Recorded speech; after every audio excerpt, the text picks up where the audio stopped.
You looked in the mirror and saw a face you assumed was one of a kind. You checked your hair, adjusted your collar, and moved on with your day. But somewhere on this planet right now, another face is doing something eerily similar. Picture your own eyes, your own mouth, your own exact jawline. Now picture them on a stranger you have never met, walking through a city you will never visit. By the end of this video, you'll understand what your face has to do with your DNA, your habits, and how unique you really are. For most of human history, the idea of a double belonged to folklore, not fact. If you saw your own face on a stranger, people assumed you had seen a ghost, not a statistic. That changed in 2015. A forensic anthropologist named Tegan Lucas decided to test the idea scientifically. She and her team measured thousands of faces using facial recognition software. They focused on 8 specific dimensions: the width of the nose, the distance between the eyes, the length of the jaw. Across more than 4,000 faces, they searched for even one exact match. They found none. According to their calculations, the odds of 2 unrelated people sharing all 8 measurements were about 1 in a trillion. 1 in a trillion sounds impossible, but Earth holds nearly 8 billion people. Run the math, and even at those odds, a handful of true matches should statistically exist somewhere on the planet. 8 billion faces against 1 in a trillion odds is not zero. It is a needle in a haystack the size of a planet, but the needle is still there. That single calculation turned an old ghost story into a real question. If matches exist, where are they hiding? But here's what's fascinating. Long before scientists ran the numbers, cultures on opposite sides of the world were already describing the same airy idea. Ancient Egyptians believed every person was born with a spiritual double called a ka, a second self that walked beside them their whole life. In Norway, villagers spoke of the vartiger, a phantom copy of a person that could be seen or heard arriving somewhere minutes before the real person showed up. In Ireland, the fetch was said to be an exact copy of a living person, and spotting one was treated as a warning that death was near. None of these cultures had contact with each other. Historians who later catalogued these accounts, sorting through centuries of diaries, medical records, and folklore, found the same pattern repeating on continent after continent. Historians had ignored this pattern for centuries, because they couldn't imagine that unrelated strangers could carry the same face without a ghost or an omen involved. In 2022, a geneticist named Manila Steller decided to test the folklore with DNA.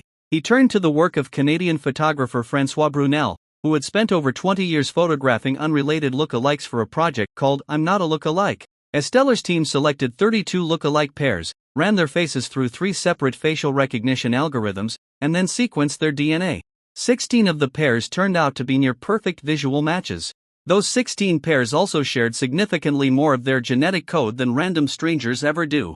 In several cases, the overlap in their DNA looked almost identical to that of biological twins. Nobody told these participants to share habits. Yet the matching pairs also turned out to share height, weight, and even lifestyle patterns like smoking. Nobody told them to do that either. Their bodies simply lined up, as if some ancient blueprint had been waiting inside them the whole time. What folklore had called a ghost, science was now calling a shared genome.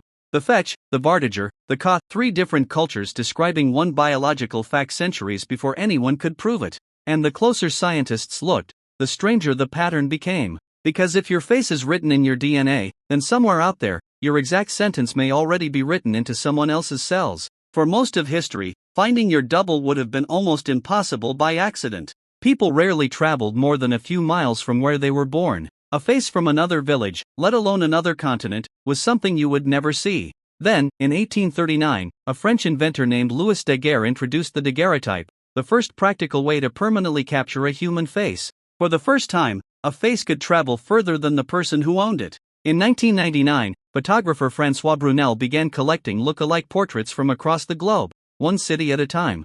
In 2011, social platforms began rolling out automatic facial recognition tagging, scanning billions of uploaded photos for matching features. By the 2020s, apps built entirely around finding your look-alike let anyone upload a single photo and search millions of strangers' faces in seconds. What once took a lifetime of coincidence now takes less than a minute of scrolling.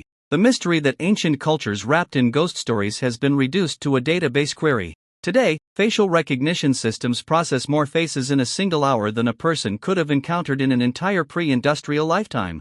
The chance meeting that once felt like fate now arrives as a push notification. Somewhere along the way, the wonder got automated. And here's the part nobody talks about. The technology built to help you find a stranger who looks like you is the same technology built to track your own face without your permission. Every doppelganger app that scans your photo keeps a copy of it, filed alongside millions of others, long after the search is over. The very same systems now used for security cameras, airports, and phone unlock screens grew out of the same doppelganger research. What if having a doppelganger isn't a glitch in the universe at all? What if it isn't proof that human faces are running out of originality? What if it's simply your body doing exactly what genetics built it to do, recombining a finite set of instructions into what feels like infinite variety? It started with a ghost story. A fetch in Ireland, a vartiger in Norway, a cow walking beside every Egyptian who ever lived. Then it became a measurement, one scientist counting thousands of faces in search of a single exact match. Then it became a genome, 32 strangers proving that a shared face can mean a shared blueprint underneath the skin. And now it's a notification on your phone, a stranger's face served up by an algorithm that already knows what you look like better than most of your friends do. We used to believe a double was a message from another world. Now we know it's math, written into your cells before you were even born. The mystery didn't disappear because it was solved. It disappeared because it got automated, searchable, and monetized. Somewhere out there is a stranger with your exact eyes, your exact mouth, your exact jawline. 100 years ago, meeting them would have felt like fate. Today, you could scroll past their photo in an app and never even notice. We didn't just find our doubles. We lost the wonder of never finding them at all.